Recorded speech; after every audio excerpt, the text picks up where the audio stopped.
चलो भाई, important question आज हम बताएंगे, बोर्ड एग्जाम के लिए ही बताएंगे, ना कि प्री बोर्ड एग्जाम है और ना ही हाफ ईयरली एग्जाम के लिए, फाइनल एग्जाम के लिए ये वीडियोस बनाया जा रहा है। ठीक है, हिंदी 2023 के लिए भाई, 2022 वगैरह कुछ नहीं, ये सब पुराना, 2023 के नए नए ट्रिक के साथ हम आपके सामने लेकर आ चुके हैं। तो देखिए भाई, सबसे पहला जो सवाल है आपके सामने वो है आदिकाल की रचना नहीं है। सबसे ज्यादा गिने चुने वाले सवाल हमने सिलेक्ट किया है। आदिकाल क्या लिखा है? आदिकाल की रचना नहीं है। ठीक है, एक बार मैं ऑडियो चेक कर लेता हूं कि ताकि ऑडियो आ रही कि नहीं एक बार मुझे बता दीजिए, और एक बार मैं भी चेक कर लेता हूं ऑडियो। ठीक है, ऑडियो वगैरह भी आ रहा है। ठीक है, बाकी ऑडियो आ रहा है, ऑडियो आना भी चाहिए, नहीं तो पता चलेगा ऑडियो नहीं आ रही है तो आप लोग कहेंगे कि ऑडियो भी नहीं आ रही है। ठीक है मेरे भाई, चलो तो मैंने क्या बताया, आदिकाल की रचना नहीं है, और आपके सामने इस प्रकार से 4 ऑप्शन भी दिया रहेगा। ठीक है, और इस 4 ऑप्शन में लिखा है उक्ति व्यक्ति प्रकरण, जय चंद्र प्रकाश, राहुल वेल या मृगावती। ठीक है, ये 4 प्रकार से इस प्रकार आपके बोर्ड एग्जाम में ऑप्शन दिए रहेंगे, और थोड़ा सा भी गलती करेंगे 1 नंबर कट जाएंगे, और यही एक एक मार्क्स जो होते हैं आपके जो परसेंटेज है वो गेन करने में मदद देते हैं। तो इसका जो राइट आंसर हो जाएगा वो मृगावती हो जाएगा। ठीक है भाई, आदिकाल की रचना कौन नहीं है? मृगावती आदिकाल की रचना नहीं है। ठीक है, आगे बढ़ते हैं। नेक्स्ट जो सवाल है आपके सामने, खड़ी बोली का प्रथम महाकाव्य है। ये देखिए सबसे ज्यादा पूछा जाने वाला सवाल है। ये क्या बोला है? खड़ी बोली का प्रथम महाकाव्य है और नहीं में बड़ा अंतर है। इसी को समझना है। किसी किसी में नहीं पूछ लेता है, किसी किसी में है पूछ लेता है, इसलिए आप लोग कंफ्यूज हो जाते हो। तो खड़ी बोली का प्रथम महाकाव्य नहीं है वैदेही वनवास, प्रिय प्रवास, साकेत या कामायनी। तो आप सभी को पता है कि कामायनी ये एक क्या है? महाकाव्य है। ठीक है, साकेत ये भी एक महाकाव्य है। ठीक है, प्रिय प्रवास, वैदेही वनवास, इन दोनों में आपको संशय हो सकता है, लेकिन संशय तो नहीं करना। अब यहां पे आपको दिमाग लगाना है कि यार वैदेही वनवास और प्रिय प्रवास, ये तो मैं पहली बार सुन रहा हूं, कुछ लोगों को ऐसा भी लग रहा होगा, तो ऐसा बिल्कुल नहीं समझे। यहां पे आपका प्रिय प्रवास ना, ये आपका फाइनल आंसर हो जाएगा, और वैदेही वनवास ये भी आपका खड़ी बोली का क्या है? महाकाव्य मौजूद है। तो ये 3 क्वेश्चन तो यहां से आपके तैयार हो गए कि खड़ी बोली के कौन कौन से महाकाव्य मौजूद है। कामायनी, साकेत, वैदेही वनवास, ये तीनों तो है। तो ये आपका एक क्वेश्चन तैयार हो गया कि अगर इस क्वेश्चन को घुमा फिरा कर पूछे तो मैं आराम से इसको बता सकता हूं। ठीक है, तो ये हो गया आपका आंसर, प्रिय प्रवास। आगे बढ़ते हैं भाई। अगला जो क्वेश्चन है वो बहुत ज्यादा अज्ञेय से रिलेटेड पूछता है। तो कौन सा क्वेश्चन है भाई? अज्ञेय ने तार सप्तक का प्रकाशन किया। सन पूछ रहा है आपसे, अज्ञेय ने तार सप्तक का प्रकाशन, और ये तार सप्तक देखिए बहुत ज्यादा इंपॉर्टेंट है कि तार सप्तक क्या है, वो क्या है, रचना है, विधा है, डायरी है, वगैरह वगैरह क्या है। ठीक है, ये चीजें सवाल पूछता है। इसके साथ इसका प्रकाशक का समय, वो समय कब हुआ था, ये चीजें पूछता है। तो समय के लिए ज्यादातर पूछता है, क्योंकि सन में बहुत लोग डिफरेंट प्रॉब्लम आ जाते हैं, इसलिए सन के लिए मैंने यहां पे इस क्वेश्चन को ऐड किया है। सन 1947 में भारत से रिलेटेड जो आपने आजादी वगैरह देखी, सन 1943 में, सन 1950 और सन 1931, यहां पे आपके सामने 4, लेकिन सारे 1900 में है। एक 47, एक 43, एक 50 और एक 31। तो यहां पे इसका राइट आंसर हो जाएगा 1943। ठीक है, इसका राइट आंसर हो जाएगा। तार सप्तक का जो प्रथम प्रकाशन किया गया था वो 1943 में किया गया था, अज्ञेय के द्वारा किया गया था। ठीक है, चलिए आगे बढ़ते हैं। अगला जो सवाल देखिए भाई, कौन सी कृति महाकाव्य नहीं है? इसके पहले जो सवाल था वो कुछ अलग था, लेकिन ये कृति के बारे में हो रही है कि कृति महाकाव्य नहीं है। अब यही पे आपको समझना है, नहीं है और है। ये आप अगर ध्यान से नहीं पढ़ेंगे तो समस्या बन जाएगी। तो आपके सामने ऑप्शन मैं दे देता हूं, ऑप्शन देख लीजिए। ठीक है मेरे भाई, ये ऑप्शन है, फटाफट आंसर बताइए। मैं एक बार आपके कमेंट रीड कर लेता हूं। ठीक है, चलो तो पासवर्ड 360। हेलो मोनू कुमार जी, कैसे भाई? मोनू बढ़िया है, उम्मीद करते हैं बढ़िया होंगे, तो अच्छी बात है भाई। कौन सी कृति का महाकाव्य नहीं है? एक बार फटाफट अपने आंसर दे दीजिए, क्योंकि इसमें राइट आंसर जो है वो कौन से है, पता है तो ठीक है, नहीं पता तो याद कर लीजिएगा, क्योंकि ये बहुत ज्यादा इंपॉर्टेंट क्वेश्चन आपके बोर्ड एग्जाम के लिए बनने वाला है। ठीक है, बताइए बताइए अपने अपने आंसर बताइए फटाफट, जिसको आ रहा है बताइए बड़ी। विवेक बाघेल, हेलो विवेक बाघेल, कैसे है भाई, बढ़िया। तो इसका जो राइट आंसर मैं बता देता हूं, यहां पे यामा दिख रहा है, यामा इसका राइट आंसर हो जाएगा, थर्ड नंबर। ठीक है, तो यामा जो है ये कृति महाकाव्य में नहीं है, याद कर लीजिए, यामा जो है महाकाव्य की कृति नहीं है। श्री रामचरितमानस क्या है, ये महाकाव्य की एक कृति है। ठीक, साकेत ये भी महाकाव्य एक कृति है। आपने इसके पहले वाले क्वेश्चन में देखा था ना, श्री रामचरितमानस, साकेत, ये सब, और एक पद्मावत भी है, वो भी क्या है, एक कृति है महाकाव्य की। तो कौन सी नहीं है, अगर कुछ ऑप्शन अलग से आए यामा वगैरह तो वो डाल दीजिए, ये हो गया इसका राइट आंसर। ठीक है, नेक्स्ट क्वेश्चन, कबीर के दोहों को किस नाम से जाना जाता है? मैक्सिमम लोग जानते हैं, फिर भी थोड़ा सा कंफ्यूजन दे देता है, वो भी क्या, ऑप्शन दे देता है। इसका जो ऑप्शन आप देखेंगे तो आपको भी कंफ्यूजन मिल जाएगी, इसीलिए ये क्वेश्चन बार बार आपके बोर्ड एग्जाम में पूछ लेता है। ऑप्शन देख लीजिए, आपको क्लियर हो जाएगा। दुह, सबद, साखी और पद। इसमें आप समझिए कि कबीर के दोहों को किस नाम से जाना जाता है। बहुत इंपॉर्टेंट सवाल है भाई ये, इसको समझ लीजिए और आंसर बताइए। विवेक बाघेल, हेलो विवेक बाघेल, कैसे हो भाई? राज यादव, मोस्ट वेलकम भाई राज यादव, कैसे हैं? बढ़िया। जो भी बच्चे देख रहे हैं फटाफट एक बार आपने अपने कमेंट कर दिए, और वीडियो को लाइक नहीं किया तो फटाफट वीडियो को लाइक कर दीजिए। और यहां पे ये आपके क्वेश्चंस, इस क्वेश्चन का राइट आंसर क्या है, अगर आपको पता है तो बता दीजिए, नहीं पता तो मैं आगे बता देता हूं। ठीक है, चलो किसी का आंसर, अभी तक तो मुझे नहीं लग रहा किसी का आंसर आया है ना जी। राज यादव का डी आ रहा, विवेक बाघेल का सी, ओके। विवेक बाघेल, वेरी गुड विवेक बाघेल, क्या बात है। तो इसका राइट आंसर हो जाएगा साखी, सी, विवेक बाघेल का राइट आंसर है। तो आप एक समझ लीजिए कि कबीर के दोहों को साखी के नाम से भी जाना जाता है। ठीक है, तो साखी आ जाए तो समझ लीजिए कबीरदास के ये एक दोहा है। ठीक है, चलो आगे बढ़ते हैं। साकेत की नायिका है।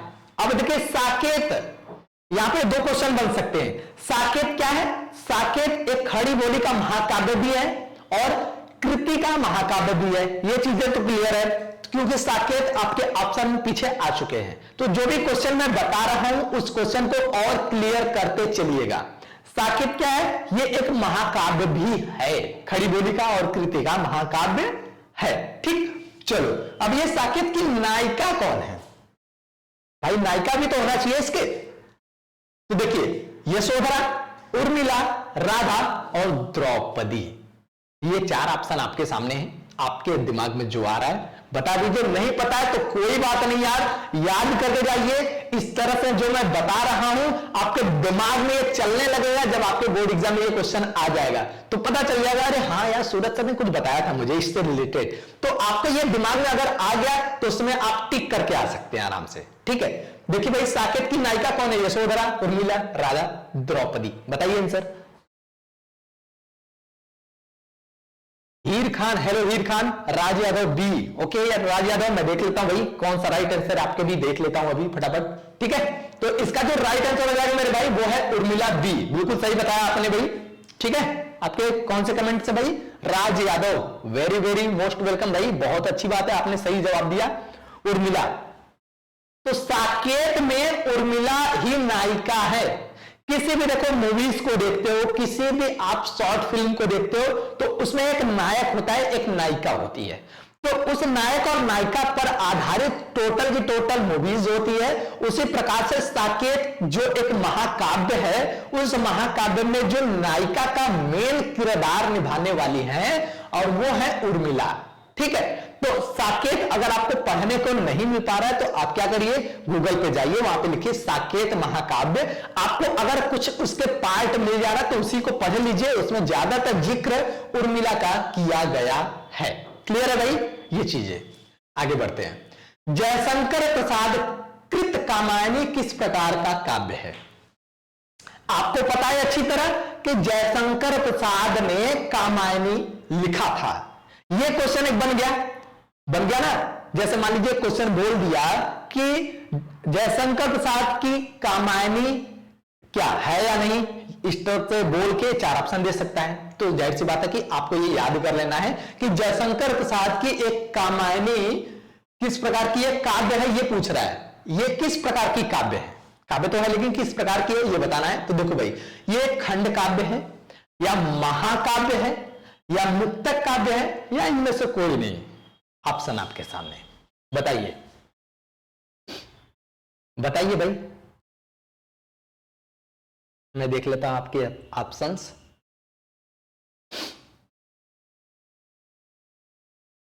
अभी तक तो मुझे कोई ऑप्शन नहीं दिख रहा है यहां पे। जो जो बोल रहे हैं बंदे, कोई नहीं बोला अभी ना। चलो कोई नहीं, आगे बताते हैं। ठीक है, देखो भाई, जयशंकर प्रसाद का जो कृत कामायनी है वो एक महाकाव्य है।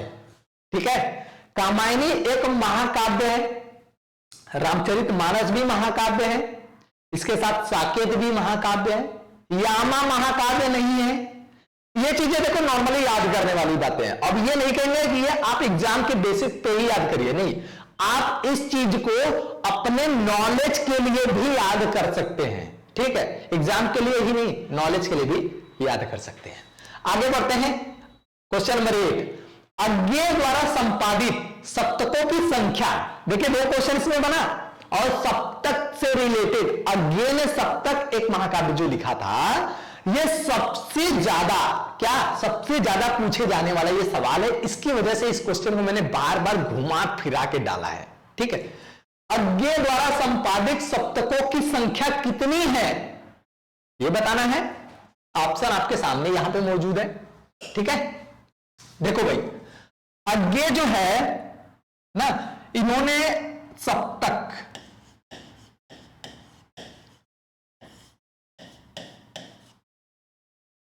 जो इनका अज्ञेय द्वारा ये सप्तक है, ठीक है, संपादित सप्तक, इसकी संख्या तो बतानी है, लेकिन आप पिछले क्वेश्चन से एक चीज नोट किए होंगे कि ये सन 1943 में क्या किया गया है, संपादित किया गया है।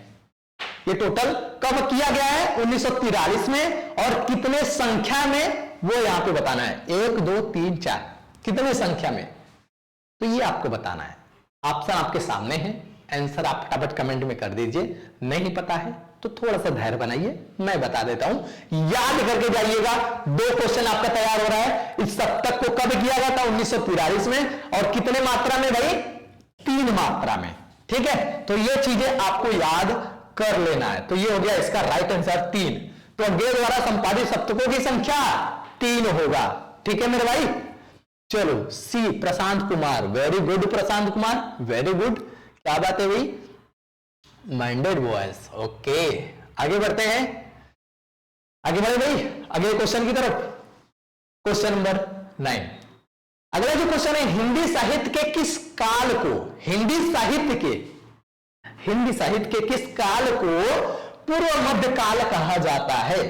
देखिए, जो काल का निर्धारित होता है, ठीक है, उस निर्धारित काल के नाम को चेंज करके आपसे पूछा जा रहा है कि पूर्व मध्य काल कहा जाता है हिंदी साहित्य के किस काल को, आदि काल को, भक्ति काल को, रीति काल को, या आधुनिक काल को। यह आपके सामने 4 ऑप्शन है। ठीक है, और कौन से कवि या लेखक किस काल के अंतर्गत आते हैं, ये अगर आपने याद कर लिया तो आपका बहुत बड़ा चीज याद कर लिया, क्योंकि ये आप याद करने का मतलब है कि आपने उसके बेसिक में चल गए और आपको यहां से 10 नंबर कहीं नहीं गया है। 5 नंबर हिंदी साहित्य के, 5 नंबर काव्य के। ठीक है, गद्य और काव्य दोनों आता है 5-5 नंबर से। चलो भाई बताइए आपने अपने आंसर। भाई मैं आपको यहां पे ऑप्शन दे दिया, ठीक है, आपको मैंने ऑप्शन दे दिया, फटाक दे बताइए आंसर क्या है इसका राइट आंसर। देख लेते हैं आप लोगों के ऑप्शंस क्या हैं। नेट की प्रॉब्लम है कि भाई, नेट की समस्या है क्या, एक बार बता दीजिएगा अगर नहीं चल रहा होगा तो। ठीक है, वैसे मेरे हिसाब से तो नेट चल रहा है, अगर आप में नहीं चल रहा है तो बता दीजिएगा। ठीक है भाई, तो चलिए, आदिकाल, भक्तिकाल, रीतिकाल, आधुनिक काल, ये पूर्व मध्यकाल का किसको कहते हैं? पूर्व मध्यकाल भक्ति काल को कहते हैं। तो भक्ति काल को पूर्व मध्यकाल के नाम से भी जाना जाता है। ठीक, चलो आगे बढ़ते हैं। सवाल नंबर 10, रसिक प्रिया रचना है। रसिक प्रिया रचना है।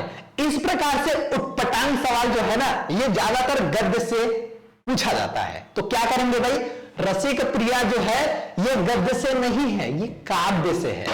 समझ में आ रही है? कुछ लोगों को तो ये कंफ्यूजन है कि यार ये गद्य साहित्य से है कि काव्य साहित्य से। नहीं मेरे भाई, ये काव्य साहित्य से है। रसिक प्रिया रचना है। क्या है भाई रसिक प्रिया रचना? मतीराम की है।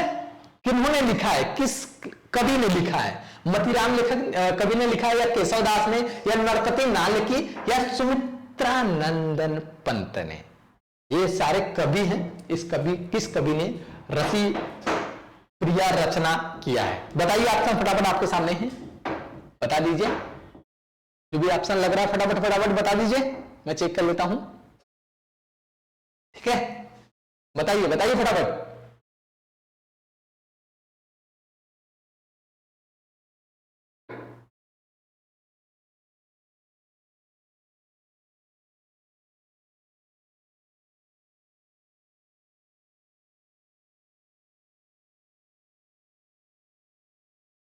चलो, थोड़ा सा इंटरनेट पे हो सकता है समस्या आ रही हो, तो इसका जो राइट आंसर है भाई वो क्या है?